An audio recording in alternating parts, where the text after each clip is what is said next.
Alvíceras, alvíceras. Muito bem, estamos com o capítulo 5º do livro do Êxodo, aqui pelo comentário de Victor Hamilton. E ele começa dividindo o capítulo 5º em 3 perícopes. A primeira perícope, que vai do versículo 1 até o versículo 9, que você vê na tela, e depois ele vai dividindo. Veja que ele vai comentando, né? Ele traz comentários gramaticais, depois ele faz o comentário teológico até o versículo 9. Aí depois ele vai para a segunda parte do capítulo, que vai do versículo 10 até o versículo 21, faz a mesma coisa, e depois ele pega a saideira, né? Ele pega o versículo 22, o versículo 23 e o 24 do capítulo 5º e faz a mesma coisa com observações gramaticais e lexicográficas e também comentários. E também ele faz uma tradução específica, né, própria dele. É uma tradução que você, portanto, não vai ver igualzinha em uma Bíblia qualquer que você tenha na sua casa. Ok, gente? Então vamos à leitura comentada do comentário de Victor Hamilton do capítulo 5º do livro do Êxodo, aqui na nossa série de vídeos de aulas Êxodo Frente e Verso, aqui no nosso canal do professor Alan Lemos. Ele vai intitular a primeira perícope O Primeiro Encontro de Moisés e Arão com o Faraó. Eis a tradução. Depois disso, Moisés e Arão foram a Faraó e disseram: Assim diz o Senhor, Deus de Israel: Envie o meu povo para que eles façam uma festa para mim na estepe. Versículo 2. E Faraó disse: Quem é o Senhor para que eu dê ouvidos a ele e envie Israel? Eu não conheço o Senhor e, além do mais, eu não enviarei Israel. 3. E eles disseram: O Deus dos Hebreus veio sobre nós. Deixa-nos, pedimos, ir jornada de 3 dias dentro da estepe para sacrificarmos ao Senhor, nosso Deus, para que ele não caia sobre nós com peste ou espada. Versículo 4. E o rei do Egito disse a eles: Por que Moisés e Arão fazeis o povo deixar suas tarefas? Por que Moisés e Arão fazeis o povo deixar suas tarefas? Retornai ao vosso penoso trabalho. 5. E Faraó disse: Numeroso agora é o povo da terra, e vocês querem detê-lo do seu penoso trabalho. 6. Naquele dia Faraó ordenou os feitores que estavam sobre o povo e seus encarregados, e disse: 7. Não dai mais palha ao povo para fazer os tijolos, como no passado. Eles mesmos irão e ajuntarão sua própria palha. 8. E a quantidade de tijolos que eles faziam antes, continuareis a demandar deles.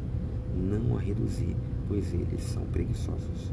Por isso reclamam e dizem: Iremos e sacrificaremos ao nosso Deus. 9. Fazei com que o trabalho seja pesado sobre os homens, e fazei-os trabalhar, e não atentai para palavras enganadoras. Observações gramaticais e lexicográficas. Bom, no primeiro versículo ele vai dizer assim, sobre o verbo enviar, né?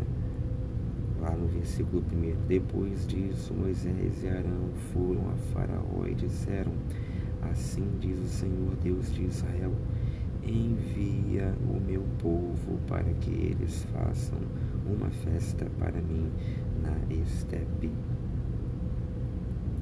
O cal de Salar, ou Shalar, apareceu diversas vezes no Êxodo até o momento. Então, a gente viu no capítulo 2º, a gente viu no capítulo 3º, no capítulo 4º também. Então, o verbo enviar, shalar, ele apareceu diversas vezes, já aqui no início do livro do Êxodo. Aqui no capítulo 5º, no versículo 1º, mas também em algumas outras passagens do livro do Êxodo, o Piel é usado e diz respeito a Faraó enviar ou não Israel. Então, veja, a gente está falando aqui sobre o verbo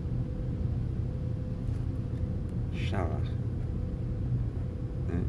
E esse verbo ele aparece, o Victor Hamilton vai dizer, diversas vezes no próprio livro do Êxodo.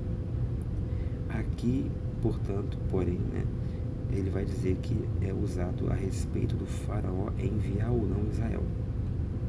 Essa é a questão. O Piel de shalar pode ter o sentido de, preste atenção nessa observação, enviar, libertar, soltar, sem a possibilidade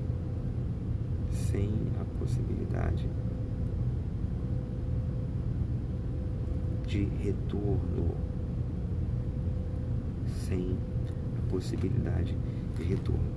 como por exemplo Agar em Gênesis 21:14 ou Tamar em 2 Samuel 13:17.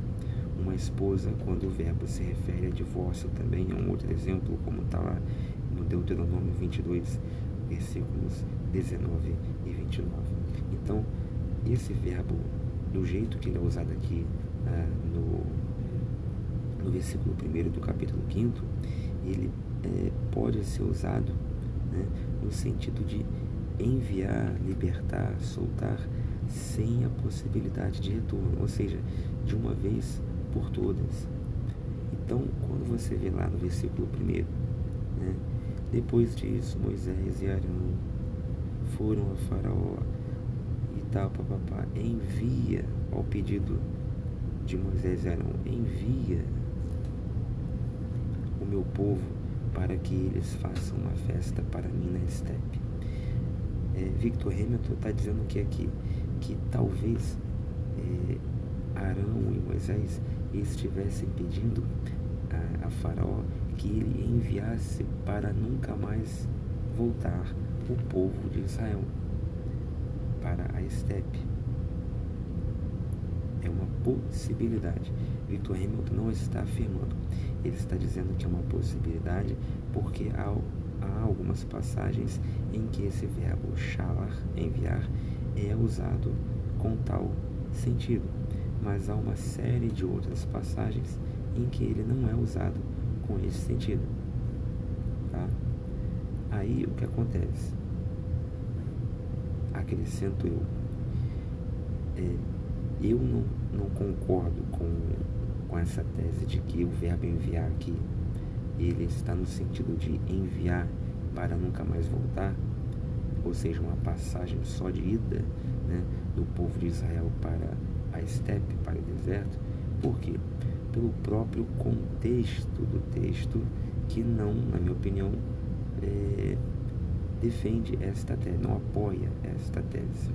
Por quê? Porque veja bem, Moisés e Arão estão dizendo aqui, estão pedindo aqui a Faraó para que o Faraó deixe o povo ir para fazer o quê? Para fazer uma festa. Então, se o pedido de Moisés e Arão fosse para Faraó deixar o povo ir para sempre, não englobaria uma festa. Não faria sentido eles pedirem autorização para fazerem uma festa. Lá no capítulo 4 nem é festa que está colocada, a palavra lá é adoração, né? Fazer um sacrifício. Aqui no capítulo 5 é que eles colocaram festa. Então o contexto não apoia. Então o mais provável é que o verbo shalar aqui esteja no sentido de enviar, pedir autorização para Faraó deixar ir, né? Deixar ir o povo de Israel para ter um momento de ausência do Egito, um momento apenas meramente necessário para se celebrar tal festa ou tal sacrifício e na sequência voltarem. Um outro argumento que eu aduzo, que também, na minha opinião, enfraquece a tese de que esse enviar é no sentido de enviar para nunca mais voltar, é o seguinte, né? Se, como vimos no capítulo anterior, o intuito de Yahvé passado para Moisés era de mentir para Faraó, ludibriando o Faraó, dizendo para Faraó que o objetivo era apenas levar o povo por caminho de 3 dias, segundo a expressão usada aqui, para o deserto para fazer um sacrifício e na sequência voltar. Se o intuito, portanto, era facilitar esse envio, era tornar as coisas mais palatáveis, mais fáceis, para convencer mais facilmente o Faraó a deixar o povo ir, então concorda comigo que é muito mais persuasivo naquele contexto Moisés e Arão pedirem para Faraó deixar o povo ir para passar um certo momento no deserto, mas não toda a vida, para sempre no deserto, nunca mais voltando. Concorda que seria muito mais persuasivo e teria muito mais chance o pedido de Moisés e de Arão de ser atendido se esse pedido fosse para apenas deixar o povo de Israel ir, ficar 3 dias no deserto, fazer adoração e tal e voltar? Não seria muito mais fácil, muito mais provável ter a autorização do Faraó se fosse desta maneira o pedido? Então é óbvio, né? Então eu também acho que por tudo isso que eu falei aqui, essa tese do Victor Hamilton de o verbo shalar está aqui usado no sentido de enviar para nunca mais voltar, eu acho que esta tese aqui é fraca. Mas ele também, volto a repetir, ele não afirma tal tese, ele coloca como possibilidade essa tese. Tanto é que ele continua aqui, olha só. Esse, entretanto, não é sempre o caso do Piel de Shalar. Noé enviou uma pomba, lá em Gênesis 8:8, mas ela retornou para a arca no versículo seguinte, né? Há um uso interessante do Piel de Shalar no Salmo 81 para fazer referência ao retorno do êxodo. Abro aspas. Mas meu povo não me ouve, por isso eu os enviei. Na Nova Versão Internacional, os entreguei à teimosia do seu coração para seguirem os seus próprios caminhos. Temos aqui um uso raro do Piel de Shalar em referência à punição imposta por Deus. Faraó Shalar, ou seja, enviou Israel do cativeiro. Já Yahvé Shalar Israel, ou seja, envia Israel aos seus próprios conselhos e caminhos, um cativeiro que a longo prazo mostra ser mais destrutivo do que a vida em Goshen, ou Gozen. Então há 2 envios aqui, é o que vai concluir o Victor Hamilton. O primeiro envio é o envio do povo de Israel da parte do Faraó. Este envia Israel do cativeiro para a liberdade, né? E o segundo envio é o envio do próprio Deus de Israel, de Yahvé, que vai enviar Israel aos seus próprios conselhos e caminhos, né, que se transformarão, vejam só que paradoxo, num segundo cativeiro, né, até pior do que o primeiro. Então, há 2 cativeiros, o que se conclui na história de Israel, né, aqui no Egito. Não estou contando com o cativeiro babilônico nem o assírio, que vão acontecer no século VIII e no século VI, né? Mas aqui no Egito há 2 cativeiros. Há o próprio cativeiro egípcio, aquele que todo mundo conhece, né? onde os israelitas, os Habiru, os hebreus, vão ser escravizados. E há um segundo cativeiro, que é o cativeiro que vai ocorrer no deserto.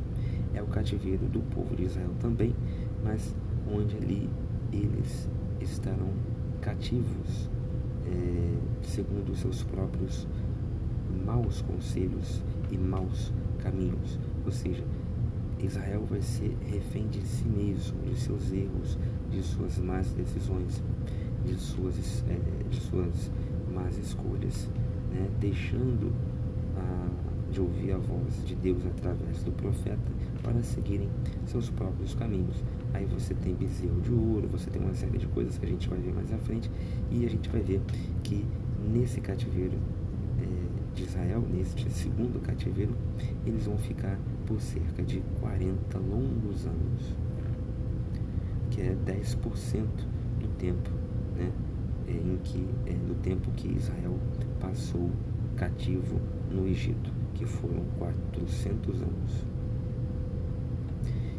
Versículo 3.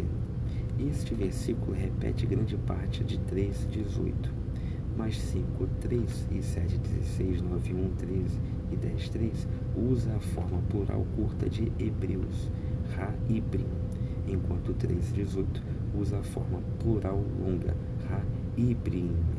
Aqui é só um comentário gramatical sem grande importância. Também no versículo 3, em 3:18, o verbo para veio sobre é nikra, terminando com re. Em 5:3, o verbo veio sobre é nikra, terminando com alep. Também não tem nenhuma importância. Outro comentário: o uso que Moisés e Arão fazem da expressão para que não pen lembra a fala anterior de Faraó, quando usa para que não pen em 1:10, para que não se multiplique, né? Ou seja, Faraó, e lá no capítulo 1, versículo 10, ele vai dizer, com medo, né, de o povo de Israel se multiplicar, e ele vai decidir, então, por isso mesmo, escravizar o povo de Israel. Ele vai justificar dizendo isso, para que o povo de Israel não se multiplique, né? Então aqui Moisés também vai usar esse para que não, né? Para que Deus não pese a sua mão sobre nós, deixa-nos ir para que a mão de Deus não pese sobre nós com espada, com peste, etc e tal. É o que ele vai dizer, né? Ainda no versículo 3, assim como outros verbos de contato, por exemplo, naga significa toque, bagabi também pode significar cair sobre, atingir. Quando o verbo significa simplesmente encontrar-se com alguém sem qualquer intenção hostil, pode assumir um acusativo comum, como em 5:20. Versículo 4, o verbo para deixar, aqui é o refil de para. Soa muito parecido com faraó, paró. Ou seja, que faraó é paró, né? No hebraico, faraó, paró. Então, o verbo deixar é para. Então há uma brincadeira léxica, né?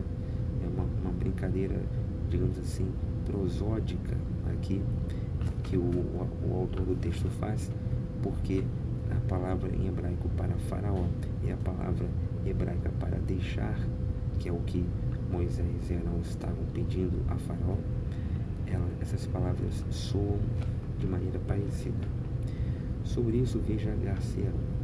Um sentido similar pode ser encontrado em Jeremias 46:2, expressando como Nabucodonosor feriu, em hebraico, Naká, Faraó Neco. Quer dizer, outra brincadeira, tem isso muito no original hebraico da Bíblia, né? Essas rimas, essas brincadeiras, esses trocadilhos e essas brincadeiras prosódicas. São contornos prosódicos que o autor faz propositalmente. Então, Nabucodonosor, Naká Neco, ou seja, feriu Faraó Neco. Aqui, no caso, a Septuaginta traduz para como diastrefo, entortar, e no sentido figurado, perverter. Esse é o verbo em Lucas 23:2, na acusação feita contra Jesus. Encontramos esse homem diastrefo, ou seja, subvertendo a nossa nação. Versículo 5, a frase "o povo da terra", Ham Haaretz, aparece 67 vezes no Antigo Testamento e tem gerado muitos estudos. Estou inclinado a concordar com Nicholson que essa expressão não é necessariamente um termo técnico, como muitos têm sugerido, mas tem um sentido fluido. Fluido aqui, acho que está errado, é fluido, hein? Cujo sentido varia de contexto para contexto. O Pentateuco samaritano aplica esta expressão em 5:5 aos egípcios, não aos hebreus, como no texto massorético, né? Numerosos agora são os povos da terra, os hebreus. Ela faz isso traduzindo o texto massorético Ham Haaretz como Me'am Haaretz. Eles, os hebreus, são mais numerosos do que o povo da terra. Para outros claros usos de povo da terra, em referência a outros povos, não a Israel, veja Gênesis 23, 7 e 42, 6. Aqui é um comentário interessante, porque o que acontece? Essa expressão, o povo da terra, ela suscita a seguinte pergunta: tá, que povo da terra? Todo ser que habita aquela terra está englobado aqui na expressão povo da terra, ou só o povo que originalmente é o povo dono daquela terra, né? Por exemplo, se a terra ali é o Egito, o povo da terra seria somente os egípcios. Os visitantes, né, os cativos, os servos, os rabiru, seriam estrangeiros naquela terra, então não estariam dentro do contorno da expressão povo da terra. Ou não, né? Poderiam, de maneira diversa, estar dentro, sim, desta expressão. Então, aí o Victor Hamilton vai trazer a opinião dele, que ele concorda com o Nicholson, que essa expressão não é necessariamente um termo técnico, cujo sentido varia de contexto para contexto. Então, ele vai dizer que o Pentateuco samaritano vai usar essa expressão para os egípcios, mas não para os hebreus, enquanto o texto massorético vai englobar também os hebreus. Aí ele vai dar como exemplo de uso dessa expressão povo da terra, Ham Haaretz, fazendo referência a outros povos, mas excluindo o povo de Israel. Ele vai dar como referência Gênesis 23, 7. Então vamos em Gênesis, eu vou aqui no meu telefone, Gênesis 23, 7. Então se levantou Abraão e inclinou-se diante do povo da terra, diante dos filhos de Het. Então, quem é Ham Haaretz aqui em Gênesis 23, 7? Os filhos de Het, mas não englobando, portanto, né, os descendentes de Abraão, os hebreus. Ele dá um outro exemplo também em Gênesis 42, 6.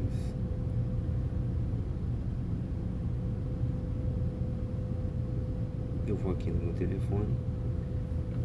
José, pois, era o governador daquela terra, e ele vendia a todo o povo da terra.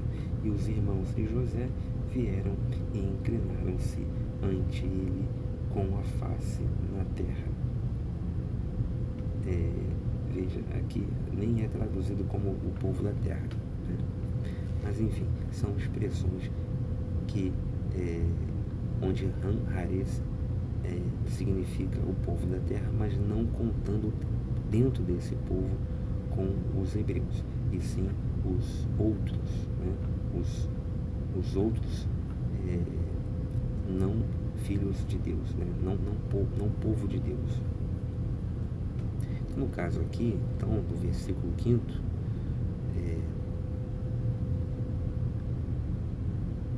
qual seria o caso aqui? O versículo 5 é assim: e Faraó disse: numeroso agora é o povo da terra, e vocês querem detê-lo do seu penoso trabalho. Numeroso agora é o povo da terra, e vocês querem detê-lo do seu penoso trabalho. Veja, na minha opinião aqui, pelo contexto, mais uma vez eu me apoio no contexto. O contexto é fundamental para você matar essas dúvidas, né, gramaticais. Você tem que ir até o contexto e ali você vai resolver a charada, né? É muito claro aqui que Faraó está dizendo que o povo da terra, que é numeroso, é o povo dos hebreus, né? Mas como é o Faraó que está falando, provavelmente ele está englobando dentro do povo da terra o seu próprio povo, os egípcios. Mas eu até aceito aqui que a expressão Amhares aqui, o povo da terra, usada por Faraó, se refira exclusivamente aos hebreus. Por quê? Porque não faria sentido o Faraó dizer que o povo egípcio também está numeroso, né? Porque o que o Faraó queria colocar aqui é que o povo de Israel está muito grande para que você, Moisés, para que você, Arão, venha me pedir que eles saiam. O povo de Israel está grande demais, logo é útil demais para os trabalhos diários, para que vocês me peçam para que eles saiam, né, e que os deixe ir. Então, Amhares aqui se refere, pelo contexto, fica claro, se refere ao povo de Israel somente. Ok, pessoal? Vamos seguir então. Versículo 6. A Septuaginta traduz feitores, Nogeshim, aqui e nos versículos 10 e 13, como Erogdioctai, que significa literalmente supervisores, encarregados. Wurtvai sugere que os esforços de tradução para tornar o Antigo Testamento compreensível aos seus compatriotas no Egito os levaram a usar termos comuns do seu contexto egípcio e alexandrino, que não são os exatos equivalentes às expressões hebraicas. Também no versículo 6, a palavra hebraica encarregados é soter. Por trás do substantivo está um verbo putativo, satar, ou safar, né, que significa escrever, como se vê no acadiano sataru, escrever, e no aramaico setara, documento, escrito. A Septuaginta traduz a palavra aqui como grammateusin, escribas. Entretanto, na Bíblia não há qualquer referência a soterim, escrevendo. Em Deuteronômio 1,15, eles são simplesmente oficiais civis. E em Deuteronômio 16, 18, aparecem listados juntamente com os juízes. Possivelmente, uma das funções dos soterim era auxiliar os juízes com um trabalho secretarial. Em Deuteronômio 20, 5, 8 e 9 e Josué 1, 10 e 3, 2, eles ajudam a manter a disciplina militar. Está claro que os Nogeshim, feitores, são egípcios, enquanto que os soterim, encarregados, são hebreus. Disso aqui eu nunca tive dúvida, né? Você tinha os feitores egípcios, e você tinha os chamados chefes de corvéia, e você tinha os supervisores dos próprios hebreus, que eram hebreus, né? A gente viu isso de maneira clara no capítulo anterior. Versículo 7. Muito embora o verbo na frase não dai mais, lotosipum late, seja asap, a Septuaginta entende esse verbo como se fosse sup. Parai de continuar dando, em vez de não dai mais. Na Septuaginta em grego, ou que te prostefetai de donai. O hebraico laban, lebena, fazer os tijolos, compare com as duas palavras cognatas em Gênesis 11:13, aparece no texto ugarítico, vendo que Atirat é uma menina escrava que molda tijolos, que uma casa seja construída para Baal. Pode-se igualmente fazer uma comparação com o acadiano libata, labando, também não tem grande importância. Tem alguns comentários que a gente lê aqui, pessoal, mas não tem importância, tá ok? A gente está lendo, mas não tem qualquer importância prática para a nossa absorção do capítulo em questão. Versículo 7 ainda, o uso do pronome independente antes do verbo em rem e eleco, eles mesmos irão, chama a atenção para o sujeito. Eles, não vocês, ajuntarão a palha. Para um paralelo, observe as palavras de Davi ao Senhor depois de ter pecado por fazer o censo, lá em 2 Samuel 24:17. Ele usa o pronome Anoque antes de eu pequei e novamente antes de eu errei, como se ele dissesse, fui eu que pequei, não o povo. Ou seja, dá uma ênfase no sujeito. Cachas, ajuntar, é um verbo denominativo formado por cas, restolho, palha, e significa recolher, ajuntar em um monte ou fardo. Em 1 Reis 17:10, usa esse verbo para recolher gravetos para fazer uma fogueira, e em Sofonias 2:1 usa-se esse verbo para reunir pessoas. Versículo 8. O hebraico para reduzir, diminuir é gara. Ele tem um sentido matemático de subtrair. Além do versículo 8, veja também versículos 11, 19, Levítico 27, 18, Números 27, 4, etc.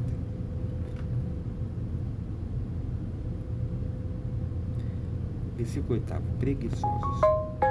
Preguiçosos é nirpem. Em hebraico, o nifal participa plural de rapá, afundar, relaxar. Esse verbo ocorre em 4:26, quando o Senhor se afastou de Moisés antes de Zípora circuncidar seu filho. No versículo 9, com as ordens, não dai mais palha, no versículo 7, e não a reduzir, no versículo 8, Faraó usa a partícula negativa lo, como não. Na frase não atentai para as palavras enganadoras, ele usa a partícula negativa ao, como não.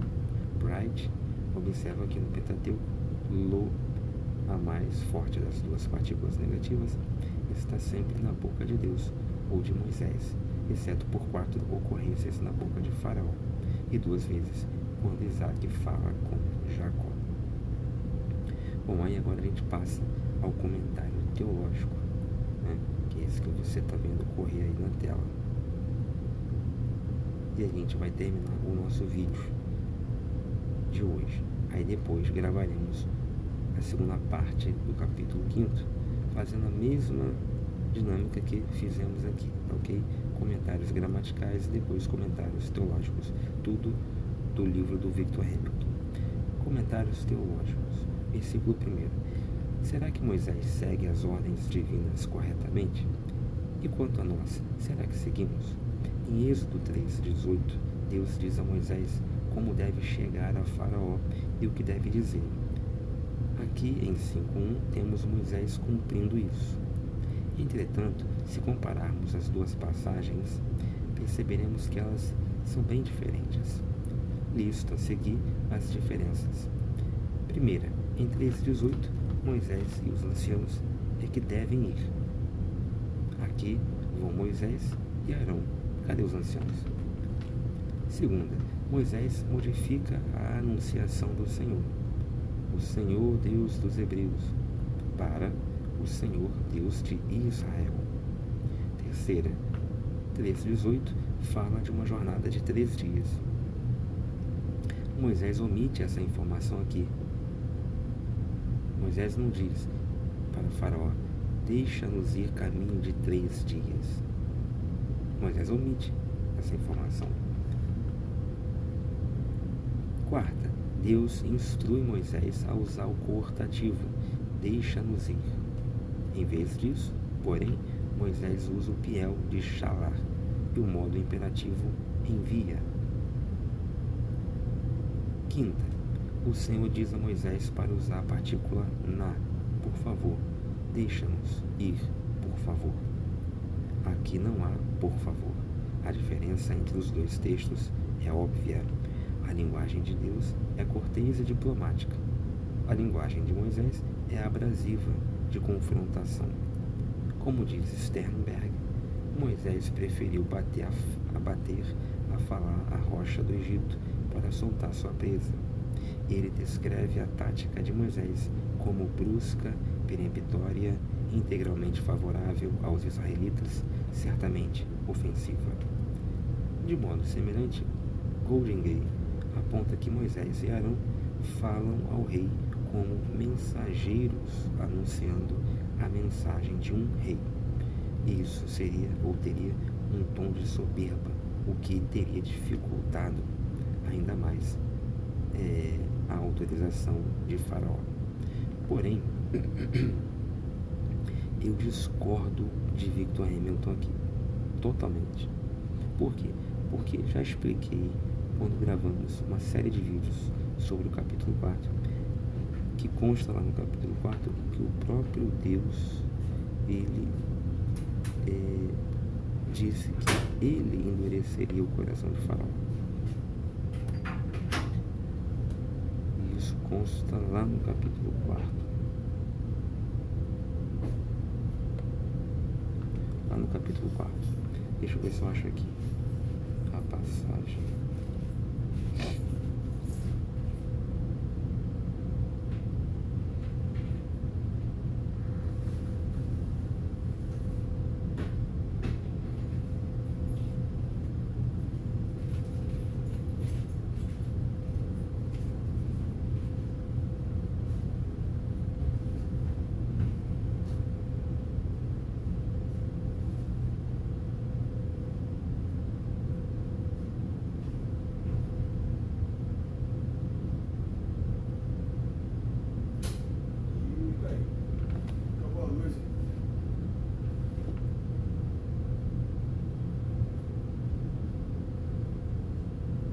O que é daí, ó?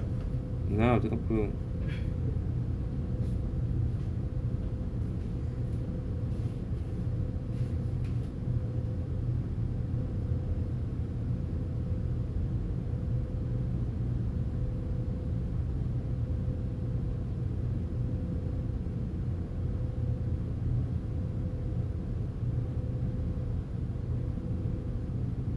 Eu aqui não tô achando. Eu não tô achando aqui a passagem. Acho que é capítulo 3.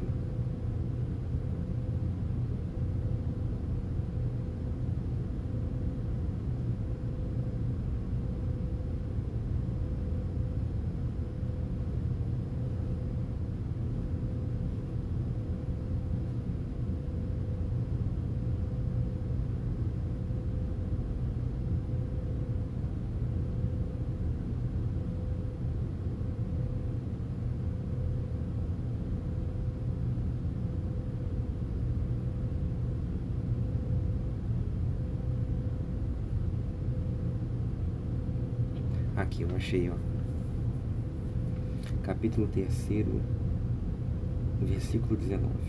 Eu sei, porém, que o rei do Egito não vos deixará ir, nem ainda por uma mão forte.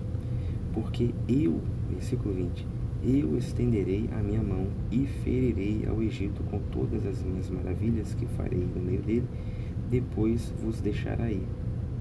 E eu darei graça a esse povo aos olhos dos egípcios. E acontecerá que quando sairdes, não saireis vazios. Então, quer dizer, o próprio Deus, né? O próprio Deus, no capítulo 3, ele diz que vai endurecer o coração de Faraó, né? E que o povo de Israel só vai ser liberado quando ele mesmo, né, o próprio Deus, machucar o povo do Egito. E aí então, somente então é que o povo sairia para a liberdade. Então, essa tese aqui do Victor Hamilton de dizer que ou de escogitar, né, a possibilidade de o povo de Israel não ter saído aqui nesse momento do capítulo 5 por falha da colocação de Moisés, das palavras de Moisés, da forma como Moisés e Arão se pronunciaram, evitando algumas palavras que Deus havia colocado, subindo o tom de soberba, adotando um tom de quem fala em nome de um rei, né? E isso teria, segundo essa tese, dificultado a autorização de Faraó. Essa atribuição dessa não autorização à falha na comunicação do Moisés e do Arão, eu acho que isso aqui é errado, né? Porque 2 capítulos antes, o próprio Deus, o próprio Yahvé, já havia antecipado que ele mesmo endureceria o coração de Faraó e que a autorização só seria dada depois que ele assolasse o povo com pragas. Tá ok? Versículo 2. Há 2 maneiras de interpretar as palavras de Faraó. Uma maneira é lê-las como sendo uma declaração de arrogância e provocação, ou até mesmo insulto. Ninguém é Senhor aqui, exceto eu. Aqui no meu quintal, eu sou o Senhor. Então quem é o Senhor de quem falas? Perguntas derrogatórias similares. Quem? Aparecem em passagens como Juízes 9:28. Quem é Abimeleque? Quem somos nós? Disse quem, para que nos submetamos a ele. 1 Samuel 17:26. Quem é esse incircunciso filisteu para que desafie os exércitos do Deus vivo? 1 Samuel 25:10. Quem é esse Davi? Quem é esse filho de Jessé? Para esse fenômeno de fórmulas de insulto, veja Cortes. Então são as chamadas fórmulas de insulto, que começa: quem é você? Quem é você na fila do pão, né? Quem é esse Davi? Quem é Abimeleque? Né? Quem é esse Deus?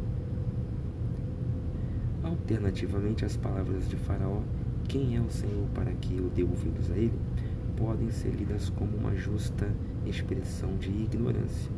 Aqui, novamente, cito Sternberg. Afinal de contas, se um faraó anterior não conhecia José, uma celebridade egípcia, este faraó poderia genuinamente não conhecer o Senhor de quem se fala na teologia estrangeira dos escravos. Eu acrescentaria ainda que uma passagem anterior de Êxodo indica que o próprio Moisés não conhecia o Senhor como Senhor. Até mesmo o Senhor deixa claro que ele não se fez conhecido como Senhor, YHWH, a qualquer dos patriarcas. O fato é que até esse ponto na Escritura não nos é dito que alguém conhecia ou não conhecia o Senhor. Se Abraão não conheceu real e plenamente YHWH como YHWH, poderíamos esperar que Faraó o conhecesse? Mas 5:2 enfatiza um Faraó que não conhece. Yatá, o Senhor. Não nos esqueçamos de que anteriormente Êxodo enfatiza um Deus, o Deus dos Hebreus, que conhece. Yada em 2:25. Um Deus que conhece e um Faraó que não conhece. Esse contraste será ressaltado fortemente nos próximos capítulos de Êxodo. Versículo 3. A segunda tentativa de Moisés de persuadir Faraó é muito menos confrontadora que a do versículo 1 e se parece mais com 3:18. Por exemplo, ele fala do Senhor mais tarde no versículo, em vez de falar do Senhor no começo, como no versículo 1. Ele troca o imperativo enviai pelo coortativo deixa-nos ir e repete as palavras de Deus, Deus dos Hebreus, por favor, e uma jornada de 3 dias. De modo peculiar, Moisés acrescenta para que ele não caia sobre nós com peste ou espada. Moisés está sugerindo algo como: que utilidade para vocês haveria em uma força de trabalho morta? Então, essa é a técnica que Moisés adota aqui. Olha, deixa a gente ir, porque se a gente não for, Deus vai pesar a mão dele sobre nós, vai nos matar. E aí, que utilidade para vocês haveria em uma força de trabalho morta? Novamente, aqui o uso haveria para Faraó em uma força de trabalho que desaparecesse. Se os hebreus morressem ou desaparecessem, em ambos os casos, Faraó ficará de mãos abanando. Versículos 4 a 9. O uso de uma linguagem mais diplomática por Moisés se torna mais bem sucedida do que seu tom beligerante no versículo 1. Talvez sua rudeza no versículo 1 tenha conduzido ao fracasso no versículo 3, sem importar quanto tenha modificado sua estratégia depois. Às vezes, só se tem uma chance de montar no cavalo encilhado. Perdendo essa chance, tudo está perdido. O que o povo de Deus colheu com a obediência de Moisés a Deus? Não exatamente aquilo que chamaríamos de bênçãos. Em vez disso, um povo sobrecarregado e exausto tem uma demanda e uma expectativa ainda maiores impostas sobre si. Nenhum tempo para adoração será concedido. Nenhuma redução na produção será tolerada. Os egípcios não fornecerão mais a palha. Alguns do próprio povo agora ficarão de vigia, supervisionando-os, encarregados ou capatazes. Um clássico exemplo da estratégia de dividir para conquistar, como meio de manter o povo, os subalternos, no seu devido lugar. Esses programas são justificados por Faraó, muito embora não seriamente como sendo necessários, porque ele considera os hebreus preguiçosos. Isso é o que Myers chama de um caso clássico de culpa da vítima para justificar a tirania. Essa representação dos hebreus escravizados fazendo tijolos é bastante realista com base naquilo que achamos no Egito Antigo. Muitas fontes, especialmente as do período do Novo Reinado na história egípcia, isto é, de 1570 AC a meados de 1100 AC, fornecem evidência de grandes grupos de escravos trabalhando na região do Delta. Em particular, a tumba de Rekhmir, em Tebas, século XV AC, fornece ampla ilustração de escravos de origem semita trabalhando como fazedores de tijolos e assentadores de tijolos. A inscrição sobre uma cena de homens assentando tijolos diz: o capataz diz ao construtor: a vara está em minha mão, não seja preguiçoso. As últimas palavras de Faraó: não atentai para palavras enganadoras, são surpreendentemente similares à advertência que Jeremias dá ao povo, que, segundo ele acredita, está prestes a ser enganado. Suas palavras: não deis ouvidos aos vossos profetas, eles profetizam mentiras, lá de Jeremias 27:9 e seguintes, compartilham com Êxodo 5:9 tanto o verbo dar, ouvidos, atentar, quanto o substantivo mentiras, palavras enganadoras, seker. Na boca de Jeremias, essas palavras são de Deus. Na boca de Faraó, a frase denota uma farsa. Bom, aí terminamos a primeira perícope. Vamos encerrar este vídeo. No próximo vídeo, a gente vai seguir com a tradução, as notas gramaticais e lexicográficas e também as notas teológicas do versículo 10 até o versículo 21. Eu espero que tenham gostado. Até o próximo vídeo, se Deus quiser.